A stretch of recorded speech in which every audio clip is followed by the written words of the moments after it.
tarde, sétimo ano. É um prazer estar aqui com vocês. Mais um dia do nosso componente curricular de História. Eu espero que vocês estejam gostando e aproveitando ao máximo os conteúdos que a gente está trazendo para vocês, tá bom? Mas, para a gente começar bem o nosso dia de hoje, vamos aí começando a observar um pouquinho sobre o nosso objeto de conhecimento e o detalhamento.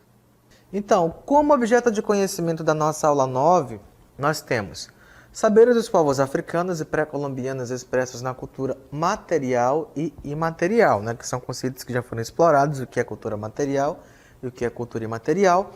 Mas especificamente hoje, né, no nosso detalhamento, nós vamos aprender um pouco sobre os cacicados complexos da Amazônia, ok? Mas a gente vai observar que até chegar nos cacicados complexos da Amazônia, muita coisa aconteceu antes, ok?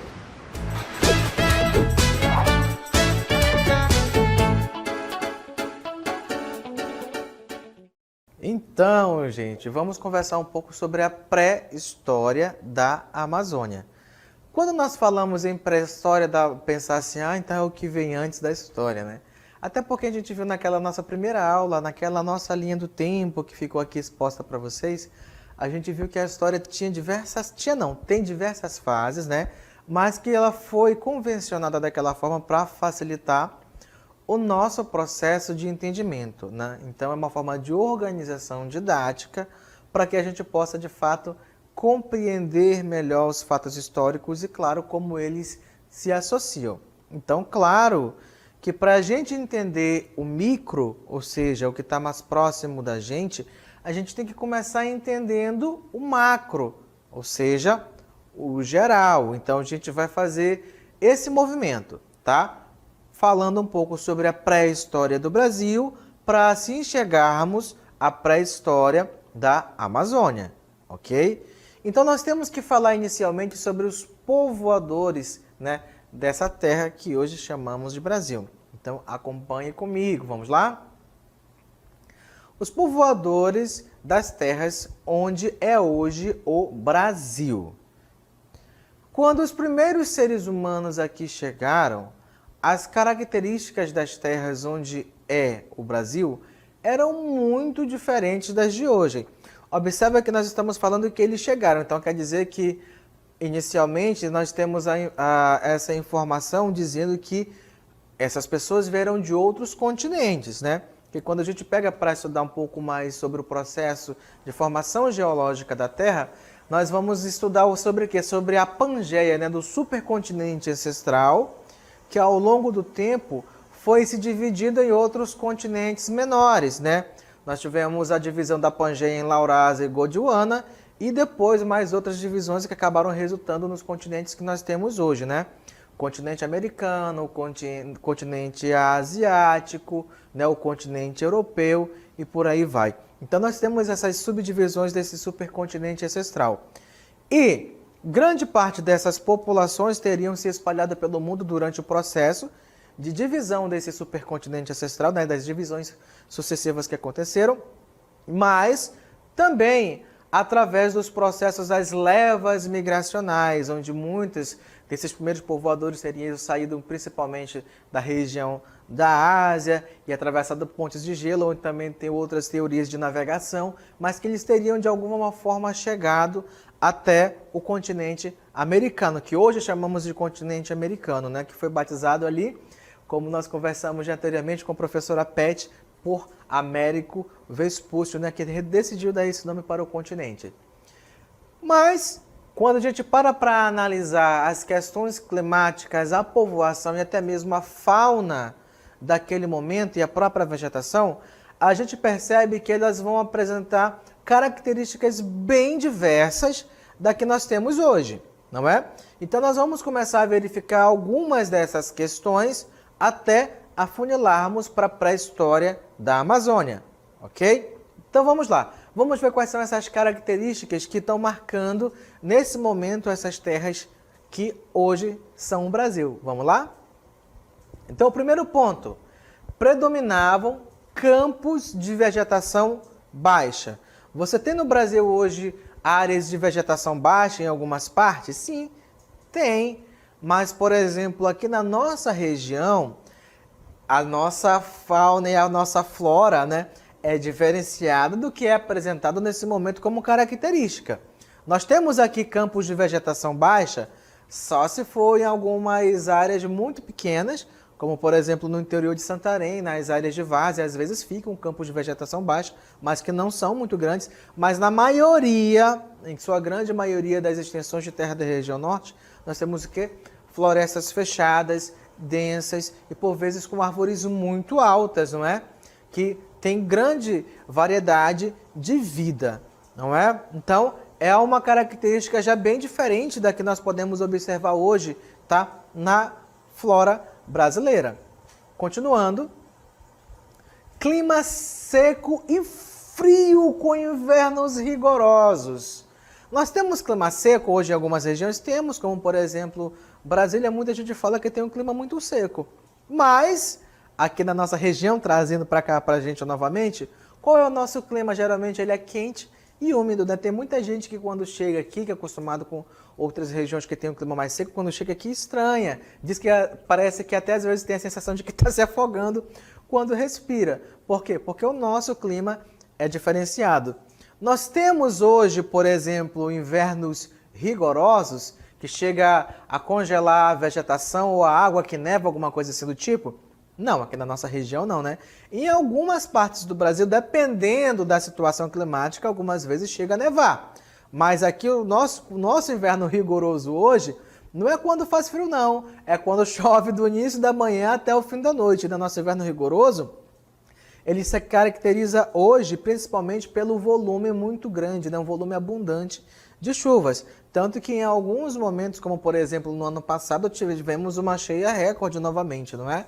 Então, são características diversas. Outro ponto interessante que nós podemos ressaltar na nossa aula, é a questão da fauna composta de mamíferos enormes, que nós vamos dar uma olhadinha rapidinho aqui nesses animais aqui, que são animais que representam, tá, alguns mamíferos que habitavam a fauna do Brasil naquele momento. Então, deste lado aqui, nós temos o tigre dente de sabre. Relembrando aqui, só ressaltando que esses animais não estão sendo representados em tamanho natural, tá? São apenas uma ilustração para a gente ter uma ideia dos tipos de animais que habitavam naquele momento, tá? Na nossa região.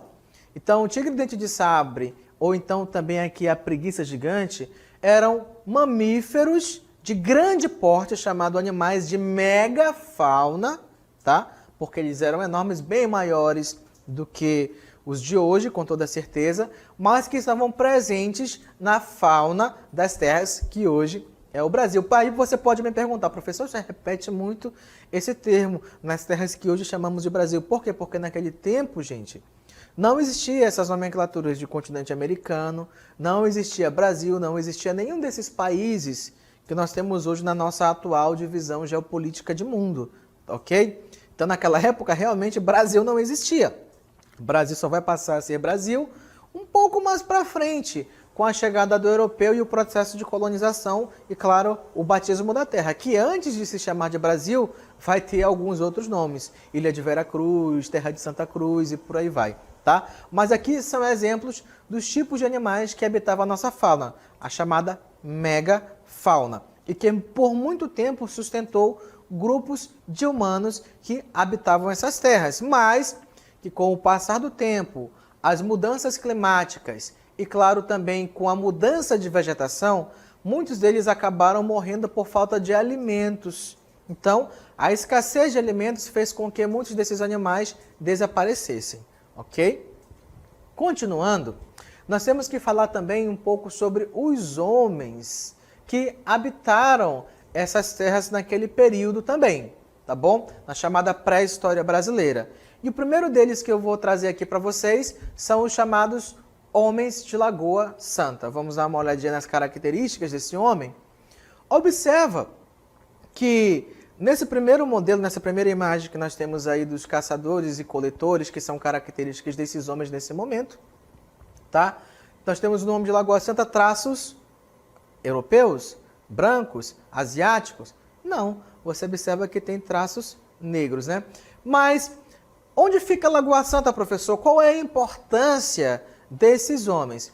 Bem, Lagoa Santa fica ali perto da região de Belo Horizonte, no estado de Minas Gerais. E foi em 1835, tá, que um cientista estrangeiro chamado Peter Land vem para essa região e, através das suas descobertas, onde ele explorou diversas grutas nessa região, vai encontrar fósseis tanto de homens quanto também de animais de megafauna. Então isso vai colocar a cidade de Lagoa Santa na rota da ciência mundial. E ele também é considerado o pai da paleontologia brasileira também, tá? O Peter Land.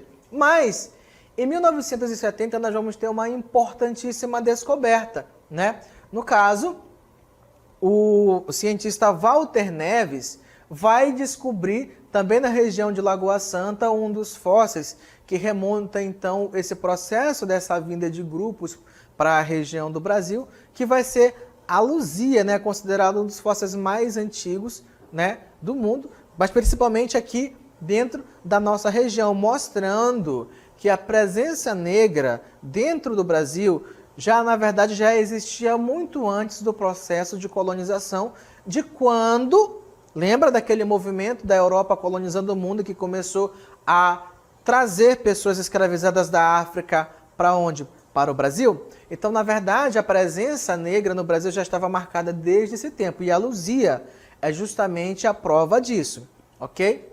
Na sequência, nós temos os homens de Umbu, tá? Que também são considerados caçadores e coletores. Então, os povos dessa tradição são considerados os primeiros grupos indígenas, né? Os primeiros grupos originários que desenvolveram a indústria lítica.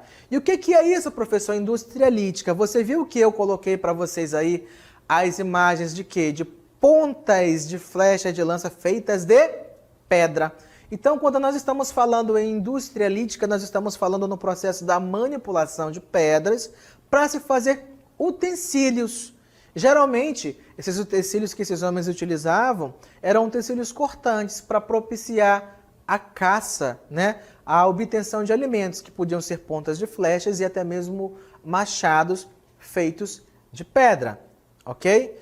Mas nós não podemos generalizar dizendo que os homens de Umbu eram um grupamento único, não, tá? Ao contrário, os homens de Umbu eram, na verdade, grupamentos, tá? De tribos diferentes entre si, que tinham culturas diferentes, mas o que vai unir eles nessa classificação chamada de homens de Umbu é porque justamente todas essas povoações que habitavam naquele momento, ali principalmente na região de São Paulo, ali e nos países vizinhos por perto também, a característica comum entre essas povoações era que todos eles possuíam essa indústria lítica, ou seja, manipulavam as pedras. Continuando, é importante salientar também, rapidamente retomando os homens de Umbu, que eles habitaram a nossa região do sul do Brasil, principalmente, por volta de 12 a 13 mil anos atrás, eles já estavam presentes aqui. Mas também vai se destacar, no período de mais ou menos 8 mil anos atrás, uma outra povoação, tá? Uma outra tradição, como são chamados. Os chamados Homens dos Sambaquis, tá? Que a gente vai trazer uma imagem também para ilustrar os traços físicos, né? Algumas características dessa povoação. Olha só, a partir de um crânio encontrado, né? Principalmente na região litoral, na costa brasileira, que era onde eles se situavam, né? Foi feito o processo de reconstrução de como seria a aparência de um homem da tradição dos sambaquis, tá? Curiosidade, uma coisa que tem tudo a ver com a nossa aula de ontem e também vai ter a ver com a aula de hoje. O termo sambaqui é de origem tupi, tá? E sabe o que significa essa palavra sambaqui? Montes de conchas, que na verdade tem tudo a ver com essa tradição. Por quê? Porque eles costumavam enterrar os seus mortos com adornos e adivinha no meio de quê? De amontoados de conchas, que esses homens eram caçadores, coletores e pescadores. E entre, né, os hábitos alimentares, pelas pesquisas que foram feitas, eles também se alimentavam de conchas. Então, os amontoados de conchas que eles iam depositando serviam também, não só, claro, para amontoar um lugar, para separar, para amontoar essas conchas, mas também acabavam servindo de cemitério, né, para enterrar os seus mortos nessas localizações. Então, por que que é importante um sambaqui, professor? Por que que esses amontoados de conchas foram importantes? Porque eles revelam informações, por exemplo, sobre há quanto tempo essa população viveu aqui, através de quê? Através do exame, principalmente do chamado carbono 14, que dá para ter uma exatidão, né? Uma exatidão de quanto tempo aquele material está depositado ali, através do desgaste que ele sofre do carbono. Então dá para saber quanto tempo aquele povo morou, os hábitos alimentares. Ao analisar também os esqueletos dos mortos, né, dá para se ter uma noção do tipo de ornamentos que eles produziam, o tipo de material que eles utilizaram. E claro, né, que essas informações são importantes para a gente começar a entender um pouco sobre a nossa própria pré-história. Porque de onde vocês acham que essas populações aqui surgiram do nada, brotaram do chão? Não, gente. Nós temos que entender que as populações que chegaram aqui vieram através desses processos migracionais, que formaram as primeiras populações, as populações originárias, nas povoações originárias, que acabaram nos trazendo os costumes, as tradições, as lendas, as danças, vestimentas, claro, a partir de todo o processo de miscigenação, né, dessa diversidade cultural, que nós já conversamos em outros momentos, mas que resultou em nós, não é? Agora que nós vimos um pouco sobre a questão da pré-história brasileira, vamos afunilar um pouco para a nossa pré-história da Amazônia? Acompanhe comigo o contexto que nós vamos abordar agora. A pré-história da Amazônia. Segundo Eduardo Góes Neves, o sistema de periodização da pré-história da Amazônia se diferencia da do Velho Mundo e do restante da América. Vejamos. Então, vamos dar uma olhadinha numa tabela que eu trouxe para vocês, tá? Onde nós temos aí a periodização tradicional do chamado Velho Mundo, que nós já temos uma referência, que quando nós falamos em Velho Mundo, estamos falando principalmente do continente europeu, que por muito tempo foi considerado o grande centro irradiador de cultura, de desenvolvimento, de civilização e etc. E nós já sabemos que não é por aí, né? Não é bem por aí. Esse termo civilização, ele passa a ser muito relativo quando a gente passa a entender que já haviam populações nativas, já haviam populações autóctones, tá? Querem dizer a mesma coisa, só que eu quero usar uma palavra bonita com vocês, tá? As populações autóctones originárias daqui, que já tinham sim sistemas complexos de vida e de sociedade, ok? Então vamos dar uma olhadinha nessas divisões. No Velho Mundo nós temos o Paleolítico, né? Na América o Paleoíndio e na Amazônia o Paleoindígena. No Velho Mundo, Neolítico, na América Arcaico, na Amazônia o Arcaico também, né? No Velho Mundo nós temos a Idade dos Metais, na América nós temos o Formativo e na Amazônia nós temos a Pré-História Tardia. No entanto, nós não vamos nos deter nas questões do Velho Mundo e da América de modo geral, e como eu já disse, vamos afunilar para a Amazônia. Então nós vamos ver um pouco sobre essas três fases da pré-história da Amazônia. E a primeira delas é a fase paleoindígena. Vamos lá? Dá uma olhadinha nessa fase. Então, a fase paleoindígena, que ocorreu ali entre o período de 1200 a.C. a 8500 a.C., segundo a Anna Roosevelt, que é uma grande arqueóloga, né? Ocorreu nesse processo aí, nesse período, a ocupação humana da Amazônia, tá bom? Então a fase paleoindígena é justamente esse processo inicial das grandes levas migracionais que deram origem à ocupação e às primeiras, né, povoações que temos na Amazônia. Então, frisa aí, paleoindígena é o início de tudo, é o processo de ocupação, as levas migracionais que chegaram. No entanto, a gente vai perceber que cada uma dessas fases tem características que as diferenciam umas das outras. Vamos ver, por exemplo, algumas características da fase paleoindígena. O que vai marcar esse momento? Já sabemos quando durou e o que aconteceu. Então vamos ver o que temos de marcante nesse momento. A primeira delas é que a população da cultura paleoindígena era pouco numerosa. Afinal de contas, foi o que? O início de tudo. Então, são a chegada das primeiras levas migracionais. Então, claro que só vão chegar no final dessa caminhada os mais fortes do bando, né, que fizeram essa jornada. Por quê? Crianças, adultos doentes e principalmente os mais velhos tendiam a ficar pelo caminho por não suportar uma grande caminhada, principalmente migrando, né, mudando de um lugar para o outro.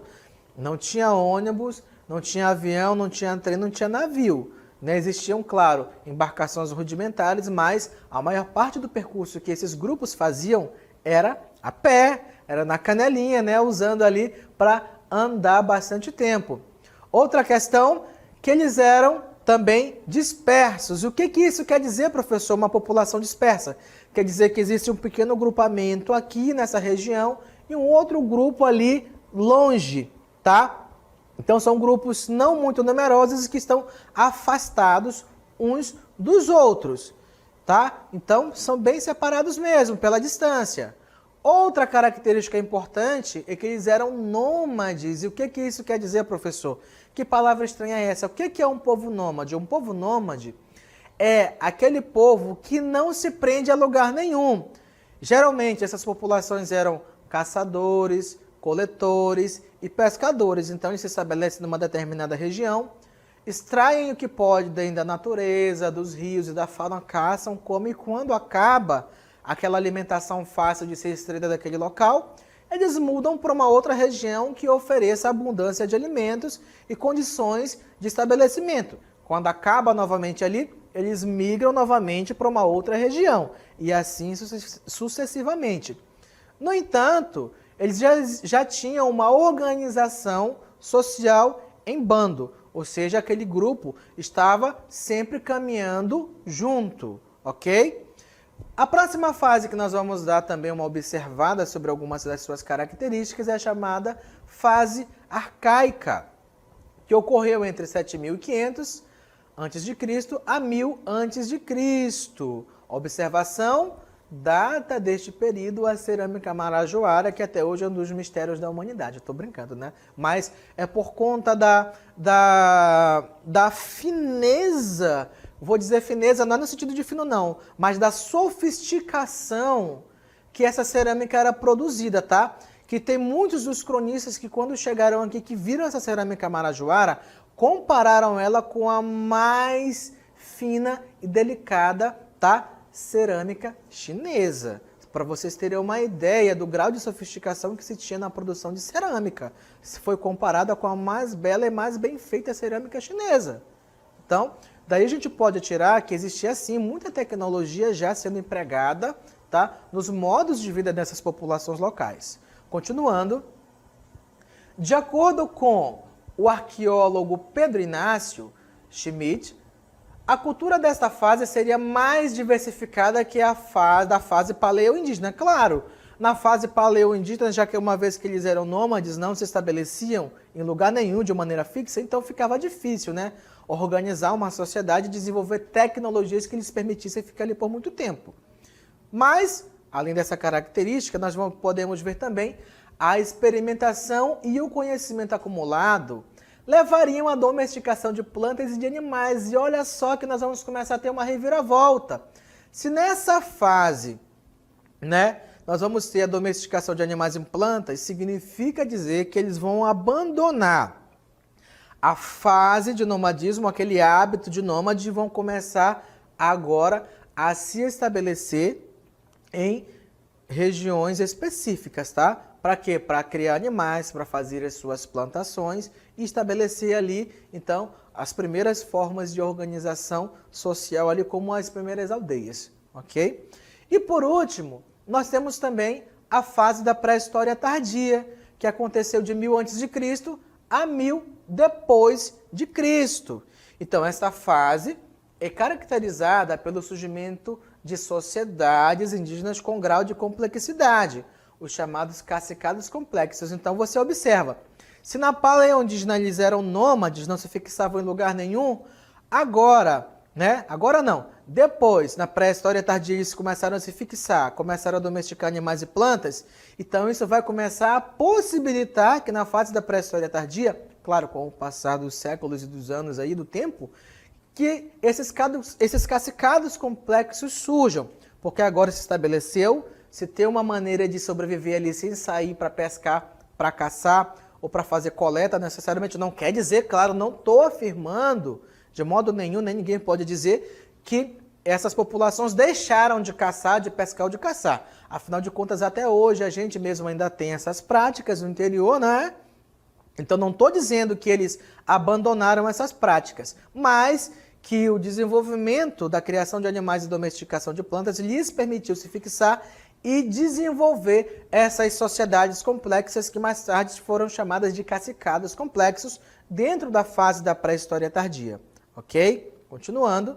Na economia, na demografia e nas suas organizações políticas e sociais. Então, claro que além de organizar esses cacicados complexos com um sistema de chefia, né, onde nós vamos ter uma liderança, também vamos ter a questão de importância social, quem faz isso e quem faz aquilo, com essas definições dos papéis dos indivíduos dentro desse corpo, tá, social. Então vamos dar uma olhadinha rapidamente também sobre o que eram esses tais cacicados complexos, tá? Então eram sociedades que tinham domínios culturais tão grandes ou até mesmo maiores que os de muitos estados pré-industriais do Velho Mundo. Ou seja, aquele argumento de dizer que a Europa era então o berço irradiador do processo civilizatório cai por terra. Porque já que nós temos aqui sociedades mais desenvolvidas do que muitos estados pré-industriais europeus, quem será então que era o bárbaro nesse momento, né? Era o indígena, era a sociedade originária que estava aqui, ou quem chegou e invadiu e trouxe uma quebra da cultura, trouxe uma quebra da língua, uma quebra dessas sociedades, não é? Então a gente começa a pensar, quem será que de fato precisava ser civilizado? Não é uma coisa que a gente pode se questionar? Continuando, então nós temos algumas discordâncias acerca da ideia da existência de cacicados complexos na Amazônia, né? Porque alguns estudiosos, alguns arqueólogos e paleontólogos vão apontar, vão defender essa ideia veementemente que existiam sim sociedades tão desenvolvidas, muito mais do que as europeias, mas outros desacreditam, acham que não, e até que não foram desenvolvidas aqui, mas que vieram dos Andes para cá, já essa cultura desenvolvida que foi implantada aqui. Então nós vamos ter alguns pontos de vista diferentes. No entanto, dentro da pré-história da Amazônia, nós vamos ter essas características como marcantes do momento. Certo, gente? Então, muito obrigado pela participação de vocês. Obrigado pela atenção até este momento. E agora vamos ao nosso intervalo.